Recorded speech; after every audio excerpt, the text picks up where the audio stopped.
So, welcome to this little weekly live stream where, since June 25th, I've been talking with people about the importance of building amazing workplace culture and initiating people first strategies. So, some folks are already in the waiting room. So, as they join, just to give a little bit of narrative background in terms of who I am and why I decided after 18 years having my consulting practice to start doing these weekly. So, for those of you who don't know my background, I spent 20 years in corporate America, mostly in banking and financial services, being treated pretty horribly. And it was kind of my fascination with organizations who, this is going back to the 1990s, organizations who even back then understood that the way to be competitive was to focus, instead of strategy, instead of operational efficiency, on employees. So when I started my consulting practice in 2009, there was an interest in me kind of doing this stuff. And it's just something that I've just really been passionate about. So I want to share with you, if I might, a few things. First off, my interest in organizations who use their people for competitive advantage, I started thinking about what, based on my experiences and what I noticed out in the marketplace, were any characteristics or qualities that organizations may have shared in any industry, any sector, the for-profit, the nonprofit, the government, the NGO side, it didn't matter. Anywhere in the world, what characteristics did all great organizations share that allowed them to outperform their competitors by any metric, whether financial, position in the market, um, access to fundraising, didn't matter. And so I kept going with Alice farther down the hole, so to speak, the proverbial hole. And what I thought would be a little initiative led to a decade-long research journey. And at the end of that, I published my book, which talked about the findings of that 10 years of research. I found that in any great organization, regardless of size, industry, sector, position in the market, country of origin, leadership team, none of those factors actually mattered. There was one characteristic that determines organizations doing great things. And it was their culture, which is why I wrote a book, The Compassion Organization. If you're interested, and you can check it out on Amazon or Barnes and Noble. But that was kind of the genesis for this. So I see some of you, somebody in the chat has said, I don't see the links you posted. There are links in the chat to my email, the YouTube channel, but just to kind of explain where everything is, I also want to walk you through, bear with me one second. I mentioned my YouTube channel where it's a repository of over 600 videos. So you can go to YouTube and you just look up the Chazin group and you'll see the YouTube page. It's there right now. I'm sharing the screen, so you should be able to see it. If you click on playlist, you'll see that I've put different videos based on if you're a small to mid-sized business, if you're running an organization, even old episodes of this weekly live stream. You'll see Ethan Chazin Q&A live streams, but also there may be something else you're interested in just in terms of gathering as much information as you're looking for. So if you go to my podcasts, within my YouTube, you'll see that there are 3 seasons. I broke it down chronologically, but of note is season 3, where I have the managing editor of Ethisphere, a renowned organization. His name is Bill Coffin. He came on the show. There's a gentleman who was at Irrational Capital, but he started a certification process for great places to work. They're called E Corp certifications, and his name is Bart Houlihan. He's on season 3 of the podcast channel. So there's just different things that you can look at for getting background into great places to work. So I do want to ask, throughout our time together, this is a Q&A session. So everybody, thank you. You've hidden your video. You've muted your microphone. Much appreciated. But this isn't a webinar. This is a live stream Q&A. So any questions, thoughts, things you've heard about, maybe concerns you have with regard to how do you unleash people's untapped potential, please let's communicate through the chat. And while you're doing that, I do want to share, just as I said, this is knowledge based. So I'm just sharing some different things. I want to walk you through a very, very brief PowerPoint. And you can see, as I expand the view, we're in a really phenomenal point in organizational culture history, meaning we're 2+ decades into the 21st century. Going back to the 1980s and 1990s, there was a traditional command control structure we refer to as the pyramid organizational shape structure. And it was designed for the 20th century. It was built for control, consolidation of human resource, human capital. And it was the vestige of a manufacturing era, which, by the way, we're no longer in this model. And that's what surprises many captains of industry nowadays, that they think, oh, this is how you construct successful organizations. It's actually not. But in the 20th century and up until today, many organizations are falsely thinking you build an organization for growth and scale. And you emulate a model that no longer is relevant in the 21st century, where you have a few people on the top. That's the C-suite, right? They're the ones who drive the direction of the strategy of the organization. And then what you need, because you don't want them talking to frontline staff, the prevailing mindset goes, you want buffers of interference or layers of command control. So that's called management. That's that second tier in this outdated command control construct. The third level, which is farthest down from the top, are the folks who are what we deem or always refer to as frontline staff. They're the ones who interact with customers. You can see that this model is outdated because the bigger you get, the more layers of administration, bureaucracy, control. And it was intended that way, right? So the senior leadership brain trust at the top, it was kind of like Moses with those 10 commandments coming out. The edicts, the control was driven top down.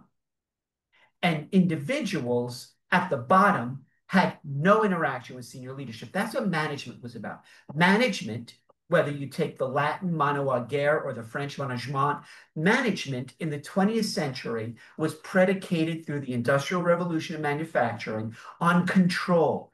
Human beings were not incentivized, encouraged, they weren't trusted. That's why you needed management to dictate how people work. This model's dead. It's dying. And so as I just go through a little bit of narrative into why I started these weekly Q&A sessions, is to walk people through this amazing transformation that organizations are starting to implement. They're removing management and making flatter matrix organizations that are built on self-managed teams.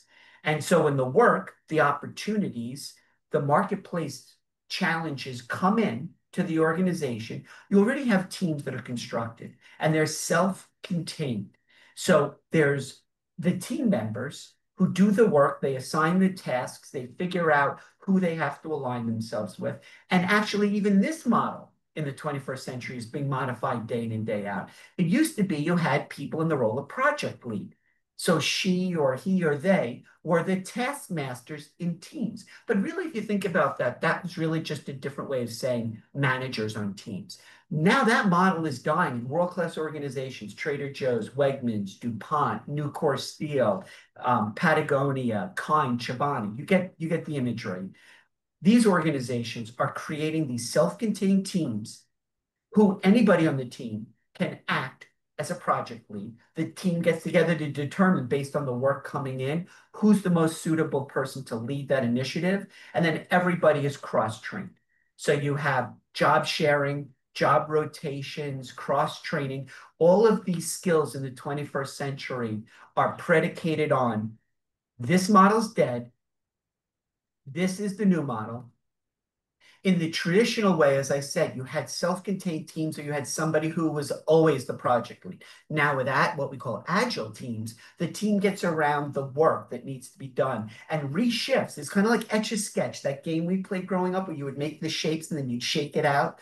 Agile teams are the response to fast changing, evolving marketplace situations. So again, feel free if you want further clarity on some of this. I put over 600 videos on my YouTube channel.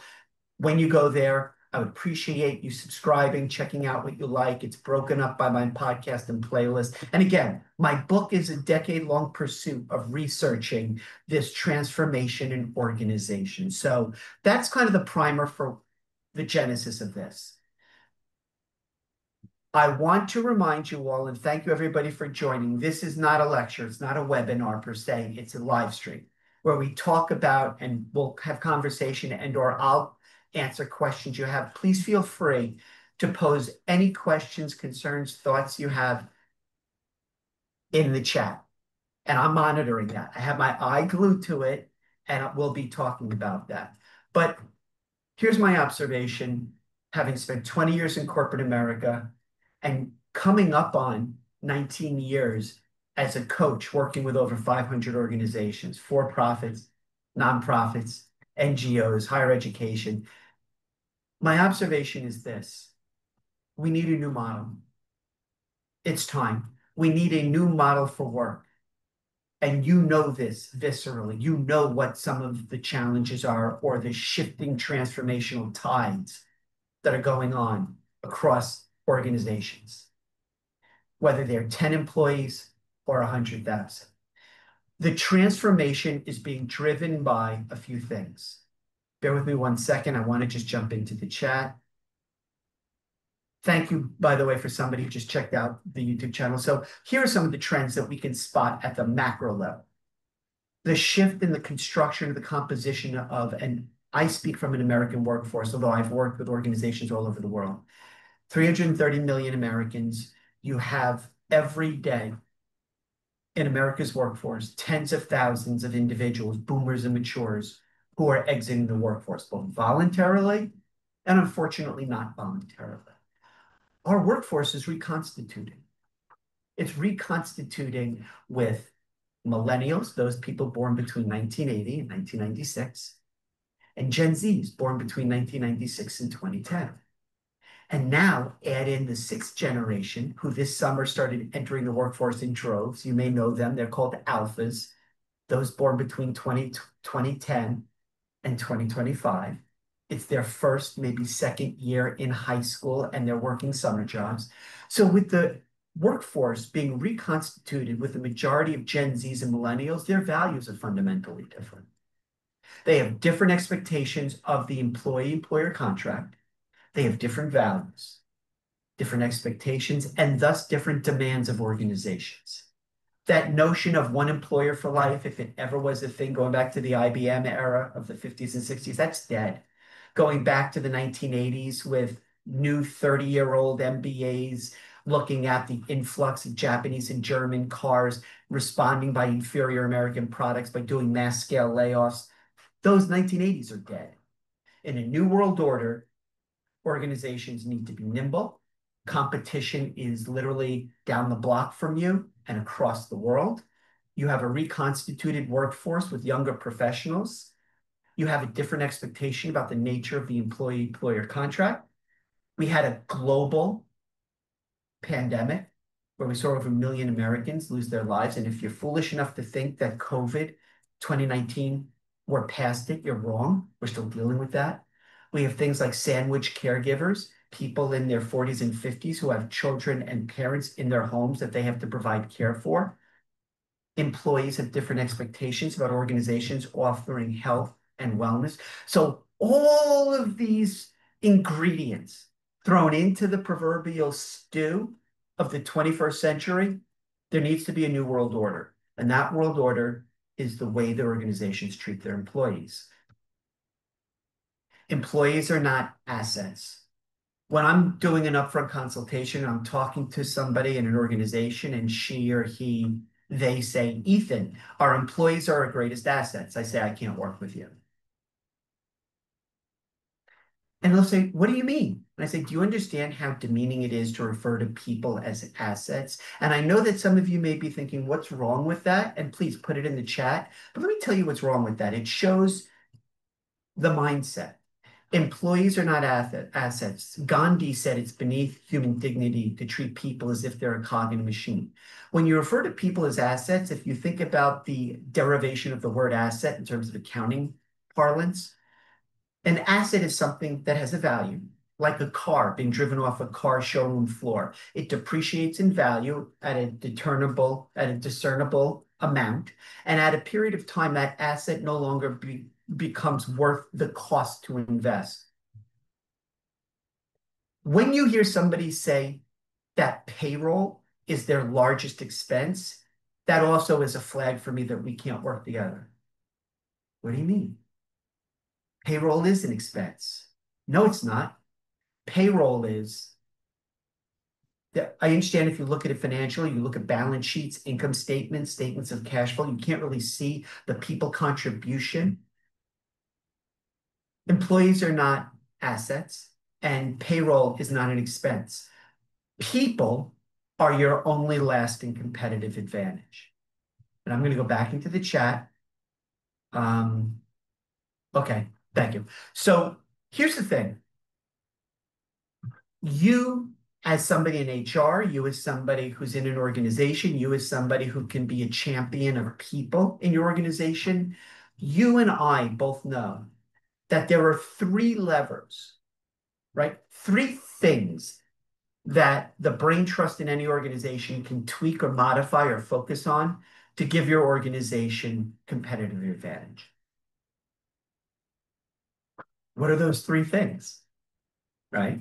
The first is strategy. And please allow me to say that I spent 20 years in corporate contributing to strategy in organizations. So I don't say this lightly.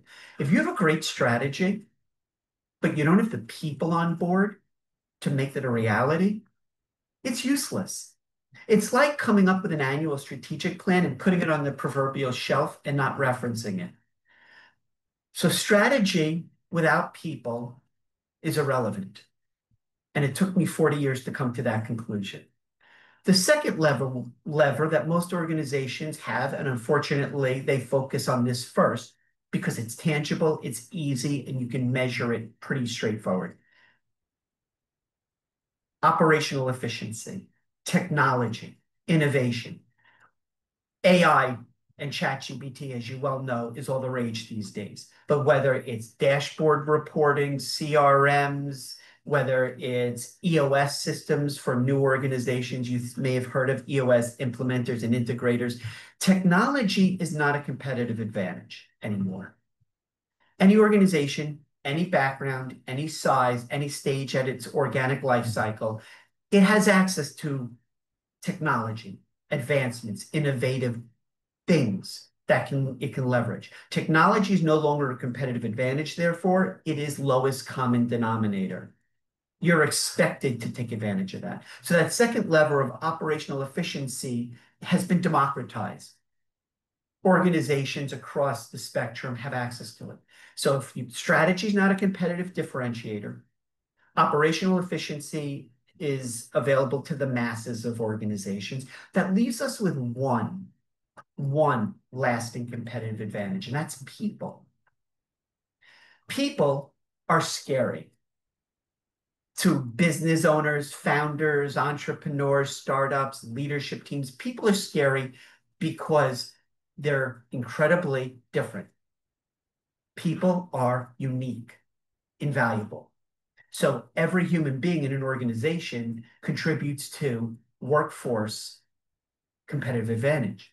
The challenge that many leaders face with, and this is why I started doing this weekly back on June 25th, is that organizations and leaders and entrepreneurs don't understand how to get to the promised land of unleashing people's untapped potential. They hear words, right?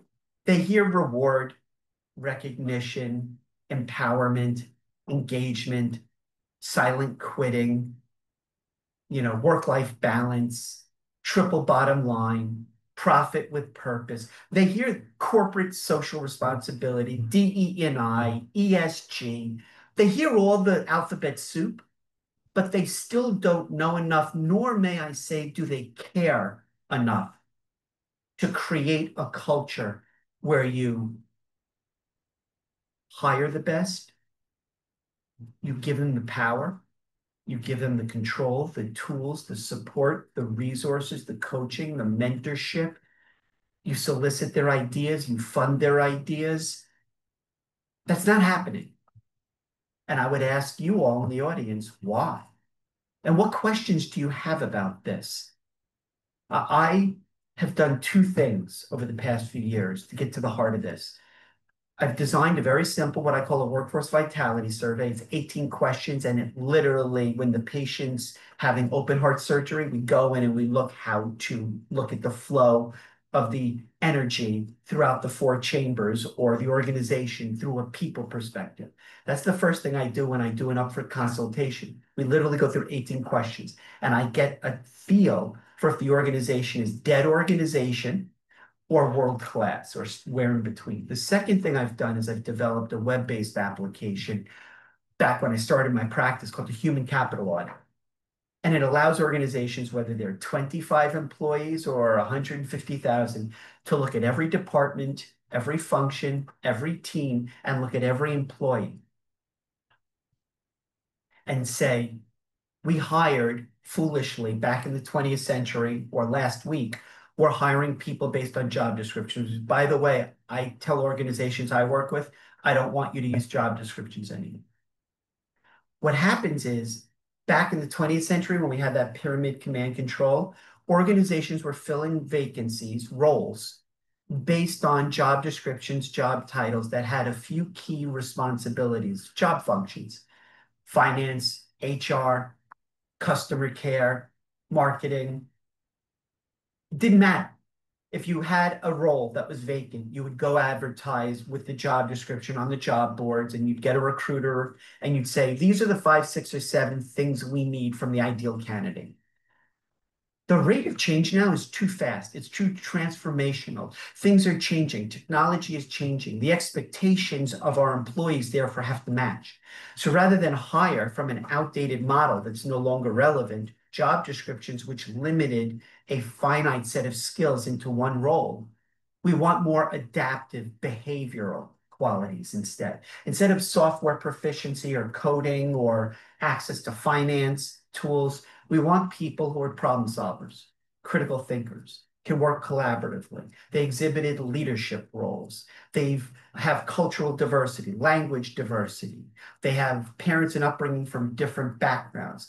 They've literally done service and volunteer work. So those are the qualities, characteristics we now recruit for because most work can be taught on the job. You've heard this, but my question is, how do you put it into practice? And that's what I do day in and day out with the organizations that I'm lucky enough to work with. So let me take a pause. Let me be quiet. And let me go into the chat and see if there's any questions you all have, maybe observations, thoughts, things you've heard of in the news. Let's just take a break. Take a moment to think about some things you'd like to address today.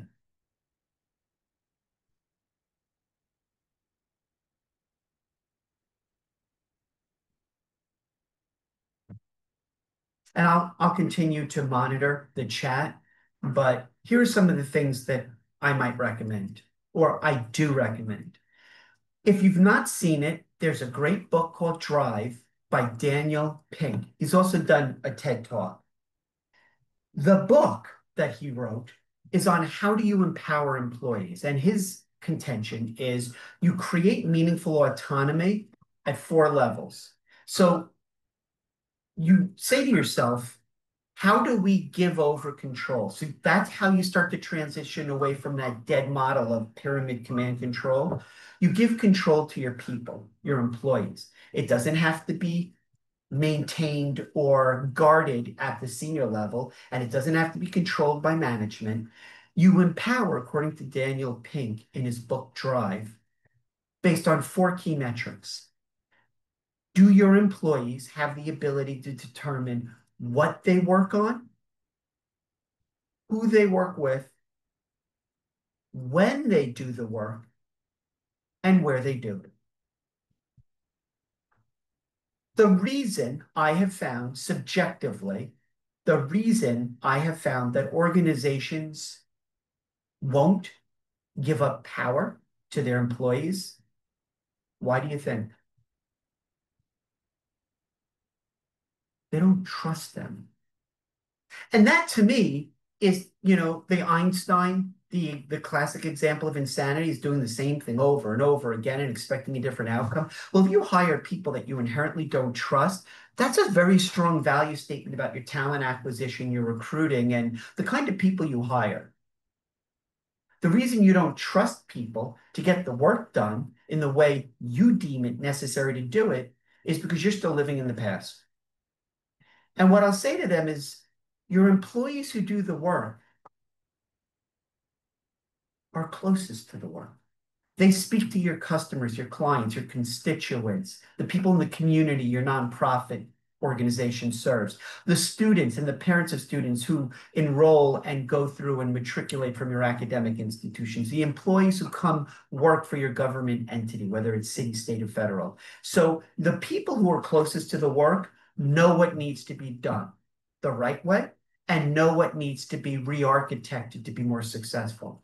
So according to Daniel Pink, there's a need to do autonomy. So if you're curious about this, go read the book, check it out in your library, watch his TED Talk. But I will say this, you could literally, in your own organization, or if you speak to clients, you could tell them tomorrow, let's ask our employees in each of those functions, HR, customer support, sales, finance, accounting, ask all of your employees in every department, on every team, in every location, on a scale of 1 to 10, how much, the maximum is 10, how little is a score of 1, how much or how little control do you as an employee have over when you work, where you work from, how you get the work done, and who you do it with.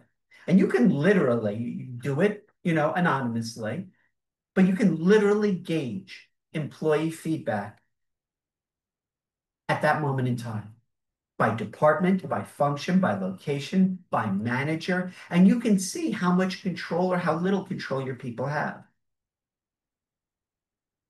And I'll ask you all, what are some white flags you've noticed personally in organizations where you found they are great places to work, or conversely, maybe they're a little bit culture challenged?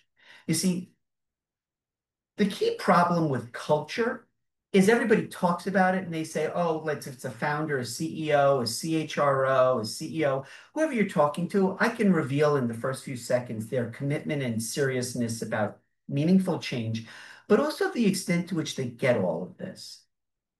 They'll say something like, oh, culture sounds warm and fuzzy, but, or I know that I've heard that culture is important. How do you define that?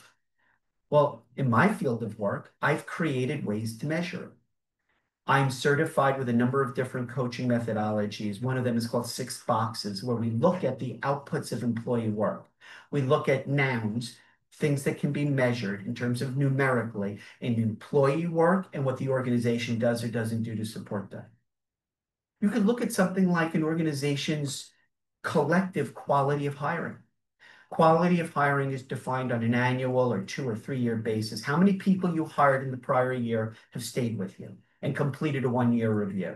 How many employees have achieved a certain threshold or score in terms of their individual or collective KPIs? Are they at 60% completion, 80%, 100%? Quality of hiring has to do with what percent of your workforce is being coached, is being mentored. Do you have a formal coaching, mentoring, and sponsorship program? So just to be clear, coaching, mentoring, and sponsorship are different. Coaching is you assign an individual to that employee. Usually this works best when an employee on their onboarding, their orientation, day one, getting acclimated to the organization is assigned a mentor and a coach. A coach is responsible for guiding that employee through increase in performance and productivity. A coach contributes to that person doing the job they're in at a higher level of performance. A mentor she or he, they give the perspective of experience. They are much more tenured, they have more career experience, so they can give advice and counsel about general career and professional development. Mentoring is not intended to be positive impact for the individual in the role she's in. So that's the distinction between coaching and mentoring. Most organizations, when I go in, I'll say, show me your official documentation on your policy vis-a-vis coaching mentoring enrollment. And they'll say, what do you mean enrollment? So I'll respond, a formal program. So coaching, mentoring, and then commensurate with that is something we call sponsorship. And you see sponsorship play out mostly in professional services organizations, accounting, the legal profession, consulting firms, hedge funds, private equity. But sponsorships is when a senior executive has identified an individual, a junior level individual, who they believe has the collective set of background experience, skills, performance reviews, all those things that make them somebody that they should be responsible for saying, I, as a senior executive, advocate for George Hasselman to be put on career track where he's going to have a coach and mentor, and in such a period of time, maybe the next 6 months, come up for formal senior leadership committee promotion. So a sponsor is somebody who officially takes responsibility for guiding that junior level staff member through promotion. So in the same way, one way to gauge a strong workplace culture vis-a-vis how you treat your people is coaching, mentoring, sponsorships. There's something I started doing. I proposed at a company I worked for. I was a global product manager at a global organization in New York City called Reuters. And I suggested an idea generation program because I had heard about this from other organizations like Gore and DuPont, who literally, and Samsung, oh geez, Samsung is the poster child for this. They literally set aside money on an annual basis, which by the way, cannot be touched, an annual budget of funding, monetary funding, employee ideas for new product development, new services, or cost reduction, more efficient performance ideas. The organization funded best ideas for employees who are closest to the work to come up with new ideas around product service to generate revenue, so top line impact, revenue impact, and also ideas employees had to increase operational efficiency, performance standards, reduce costs, which is bottom line impact. So whether the employee has a great idea, top line, bottom line, you're funding it. You have a formal committee, you have employees who are all communicated about this. You actually have a monetary budget for a 2-year allocation, not 1 year, because 2 years says you have 1 year to commit to it, get it out, see how it works, and you modify based on lesson learned in year 2. And the general rule of thumb is it should be the money that you invest 5 to 10% of your annual revenue, or if you're a nonprofit or government agency, your operating budget. So these are ways that you can actually measure performance productivity. Like honestly, I would ask you all, how many organizations do you know, do you work in, that you've coached, that have literally just in the last few months redesigned its organization's goals? And I mean 3 levels of goal: business level or organization top goals, the team or functions of the organization whose goals are in alignment with the organization's goals. So organization-wide, team-based, and then what are individual goals? And align them is a very specific phrase. My individual employee goals should be driving and impacted by collaborative, self-managed team goals that serve the interest of the organization's goals. And this doesn't work top down. Nothing that I do anymore in my consulting practice has to do with top down. That's dead. To me, the model is flat and it goes across.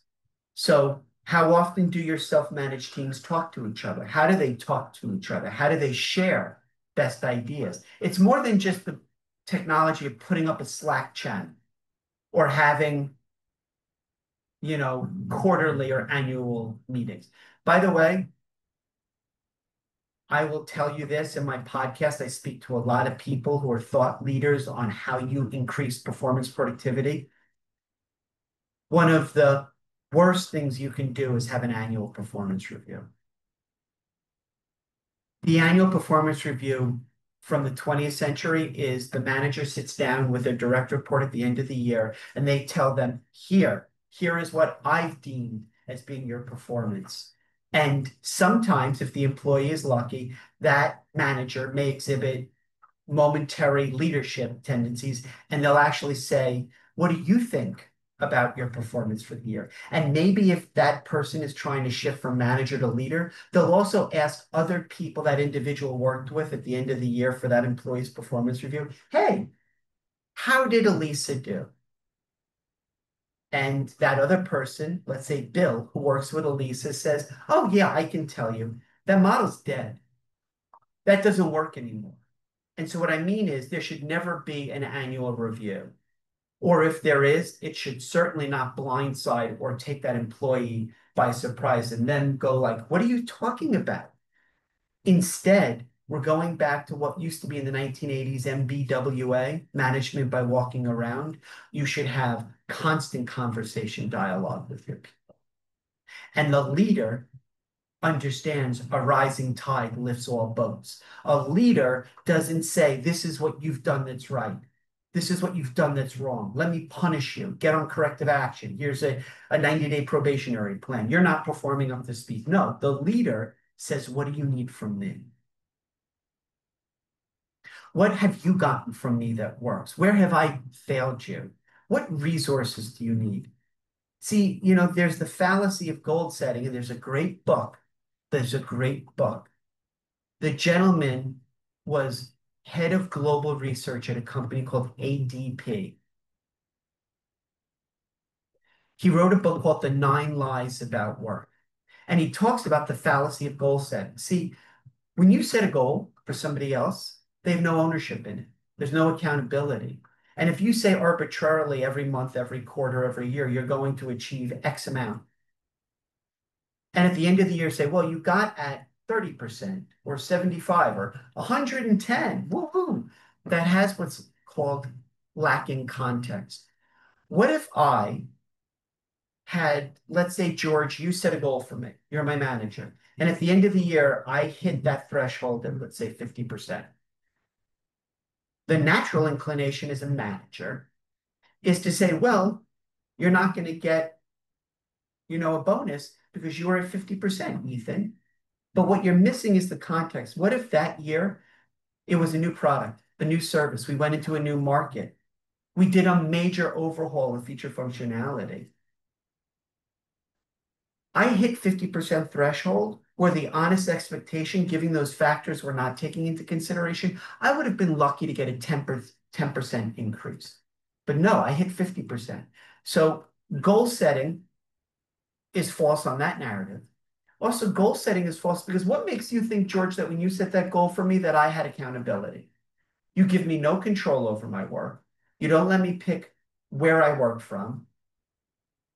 I don't know if you all saw last Friday, the CEO of AT&T, that I just did a video on my YouTube channel. He told his 100,000 employees, well, we've been talking about this since January, but effective immediately now, every one of our 100+ thousand employees will return to office 5 days a week. So that song and dance has been played out in boardrooms in corporate America now for this whole year, and it's dumb as shit. So if I am not allowed to control the goals that I set for myself, if you don't allow me to choose who I work with, when I work, where I work from, and how I get the work done, your goals that are set for me have no meaning. They're no relevance, which is why I said to you before, job descriptions to me now are dead, and instead hire for best practice, people who have the best performance results. Create a new set of talent acquisition where in your recruiting, you seek people who have exhibited a track record of success in behaviors. It's called behavioral interviewing. If you need help, I can walk you through that. But at the end of the day, you're saying, instead of, here's a situation you might find yourself in this job, how would you handle it? That to me is meaningless. That's irrelevant. Instead, say this job will likely require you to work collaboratively with people across time zones. Can you tell me about a time in your past where you faced such a challenge? What was the result? What did you learn from it? So these are the kinds of considerations when we talk about goal setting. The fallacy of just putting an arbitrary number, the fallacy of you setting my goals for me, the fallacy of you thinking that the goals are going to motivate me, that doesn't have any place in the 21st century. The other thing I hear a lot, and I'd love to know all of your thoughts, and you can put it in the chat. I hear a few things over and over, and they're just bullshit. Let me give you an example. You may have heard these. Stop me if you've heard these before. You know, Ethan, we have a high degree of turnover because I don't know if you notice this, but there's a war on talent. What? Are you serious? You're seriously bringing that to the table, you failed leadership team? There's no war on talent. The best organizations who have built the best workplace cultures with the best reputational brand, they have no trouble getting maximum top candidates because they have invested the time and effort to create a culture that recognizes their people come first. It's everybody else who is dealing with that scorched earth, the battlefield of fighting for scraps of leftover employees. How many times do we see this in retail? Come on, food service, hospitality. I just did a video, it's on my YouTube, of the many failures of Chipotle. So that's the first thing that to me shows an organization in distress that just hasn't made the leap into the 21st century. There's a war on talent. No shit. I know that there was a global pandemic. I know that that happened. But there was a challenge for talented employees even before 2020. So that's the first thing that's a white flag that speaks poorly of organizational culture. The other is this, and you may have heard it, and this is, man, this is a trigger for me in the worst way. You know, Ethan, these Gen Zs, they do this, they don't do that. They do, okay, let's get real. Let's have a Susan Powers stop the insanity moment. Are you going to sit here and tell me that it's an excuse to blame these new group of entering the workforce professionals as a whole generation for your organization's issues? I call foul. And let me say why I'm uniquely qualified to call organizations out on that.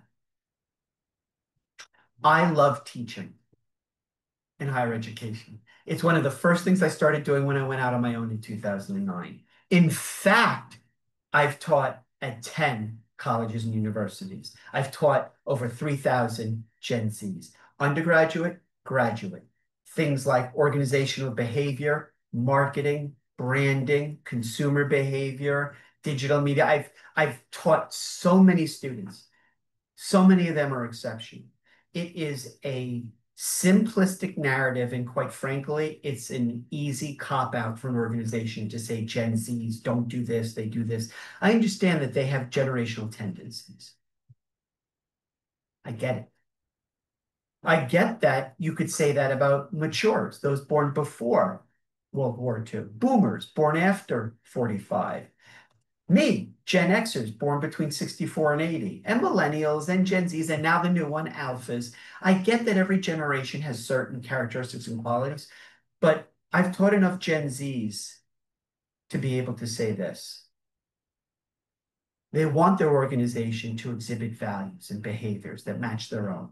They want their organizations they choose to work at to be partners with the communities in which their employees live. Yeah, they want their voice to matter, even though they may be 3 days out of college and have no prior work experience. But hey, they have great ideas. They want an organization to have them be able to work on interesting things. They want coaches. They want mentors. They want clear guidance. Maybe you feel that they need excessive guidance or hand holding. Okay, not everybody gets a gold star, but it doesn't matter. To me, when an organization says those things that I just mentioned, war on talent, Gen Z's supply chain issues. Well, Trump is going after this country today with tariffs. We're laying off DE&I programs and corporations across America. These right-wing bloggers, excuse, excuse, excuse.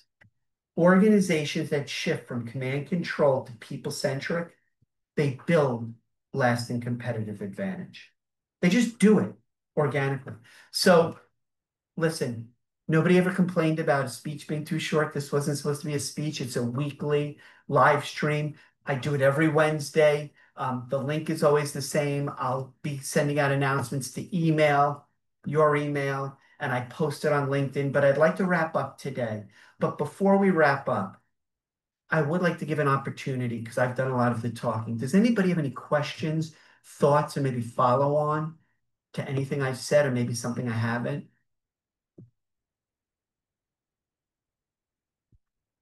Just in the interest of making sure I've communicated effectively, I did spend a decade researching what makes organizations all over the world amazing. It's called the compassionate organization because the number one characteristic all great places to work share is they have an amazing culture.